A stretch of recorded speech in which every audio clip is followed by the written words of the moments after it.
A gente volta a falar agora sobre a decisão do Supremo Tribunal Federal, porque com a unanimidade dos ministros da primeira turma do STF rejeitando o recurso, os embargos de declaração contra a condenação de Jair Bolsonaro, a defesa do ex-presidente já prepara os próximos passos.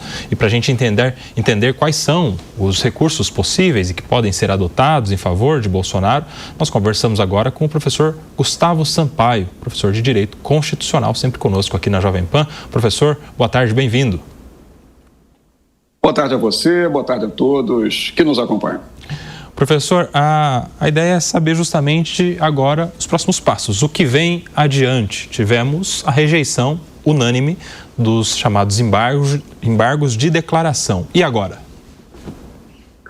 Bom, a priori agora, como o tribunal não acolheu os embargos de declaração, o que significa dizer que o tribunal entendeu que não havia nada a esclarecer na decisão judicial, porque os embargos de declaração, eles não constituem um recurso destinado a modificar o teor do julgamento. Nos embargos de declaração não se pode pedir, por exemplo, que se absolva em grau de recurso um réu condenado. O que se pede é que se esclareça um conteúdo eventualmente obscuro da decisão, que se desfaça uma contradição possível no teor do julgado, que se colmate uma lacuna eventualmente verificada naquele acórdão. Ora, como o tribunal entendeu que não havia nada a colmatar, nada a modificar, nada a preencher, desproveu os embargos.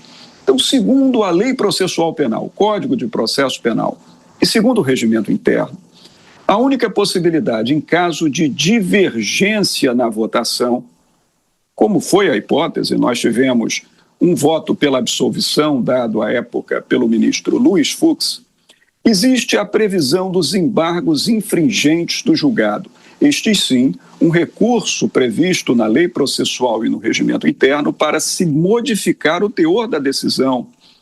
Os embargos infringentes, no caso das decisões das turmas do Supremo Tribunal Federal, são endereçados ao plenário da Corte, no somatório dos seus 11 ministros. Todavia, existe um entendimento que não chega a ser consolidado, mas é um entendimento do Supremo Tribunal Federal, no sentido de que os embargos infringentes só são cabíveis das decisões condenatórias proferidas pelas turmas quando 2 votos tiverem sido pela absolvição. E como nós só tivemos um voto, a maior probabilidade é que a defesa insista nos embargos infringentes e que o relator, ministro Alexandre de Moraes, os desproveja, negando a admissibilidade por entender que não houve divergência suficiente na turma para justificar a remessa da matéria ao plenário.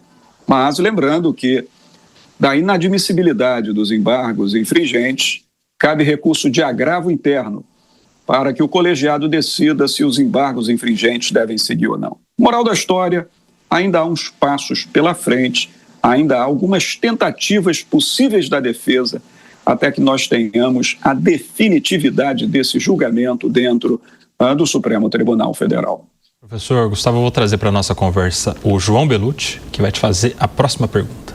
Professor, me permita fazer 2 perguntas em uma. A primeira seria com relação a qual seria a possibilidade, no entendimento do senhor, de levar o caso ao pleno, ou o agravo regimental, ou os embargos infringentes. Qual teria mais sucesso, que me parece que seria a estratégia mais proveitosa por parte da defesa, para levar ao pleno? Qual recurso o senhor enxerga que teria mais espaço nesse sentido? E a outra seria com relação ao cumprimento da pena, porque já sai na imprensa diversas notícias que o Alexandre de Moraes estaria até vendo fotos da cela e tudo mais, quando o cumprimento da pena só poderia se dar depois dos embargos do julgamento final, né, do trânsito em julgado. Como que seria essa questão do juiz da execução da pena, nesse caso, ser o mesmo juiz da pena, o que na prática penal é diferente, que é um juiz no mérito e outro juiz na execução? Como que nesse caso ele é o mesmo juiz? Perfeito, João. São questões efetivamente importantes. Em primeiro lugar, recurso agora ao plenário só os embargos infringentes, porque, na verdade, o recurso de agravo interno é um recurso para casos em que os embargos infringentes não tenham sido admitidos pelo relator.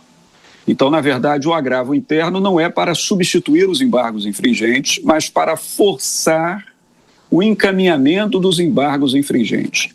Só que para tudo surge uma polêmica nos dias de hoje, né? E aqui nós vamos já experimentar a seguinte polêmica. Já estou aqui antecipando o que acho que vai acontecer.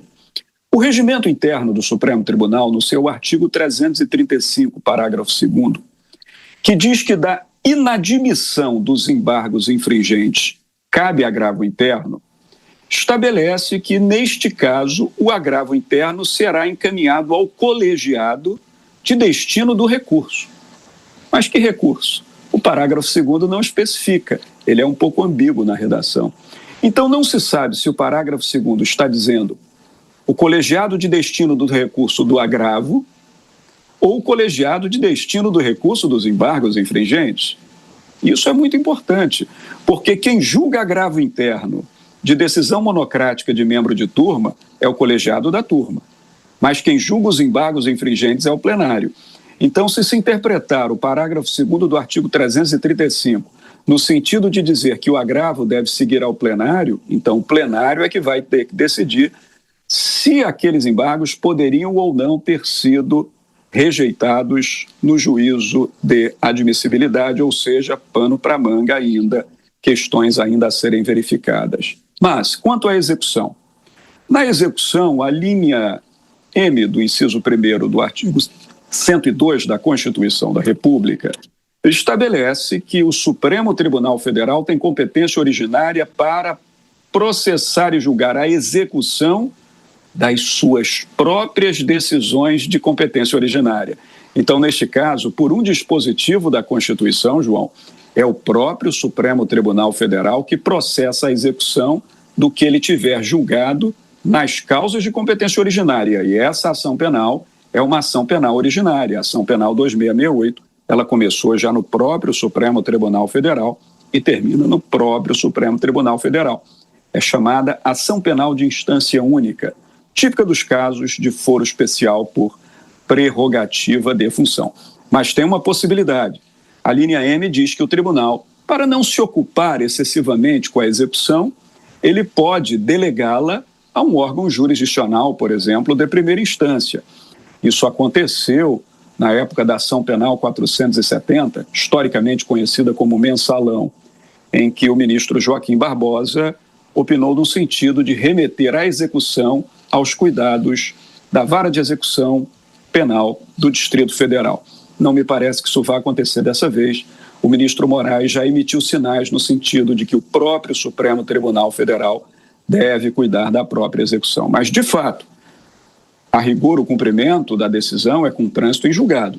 Enquanto houver embargos infringentes, ainda que inadmitidos, discutindo-se em agravo se os embargos infringentes devem seguir ou não ao plenário, nós não teremos tido o trânsito em julgado da decisão judicial. E, a rigor, o cumprimento da pena, a determinação de se o ex-presidente irá para a penitenciária da Papuda, ou para uma cela na Polícia Federal, ou para uma sala de Estado-Maior no Exército, ou mesmo se ele vai cumprir prisão domiciliar, isso só com o início da execução da pena, depois do trânsito em julgado, da decisão judicial trânsito em julgado, que é aquela característica da qual se reveste uma decisão judicial sobre a qual não se pode mais interpor qualquer tipo de recurso modificativo, João.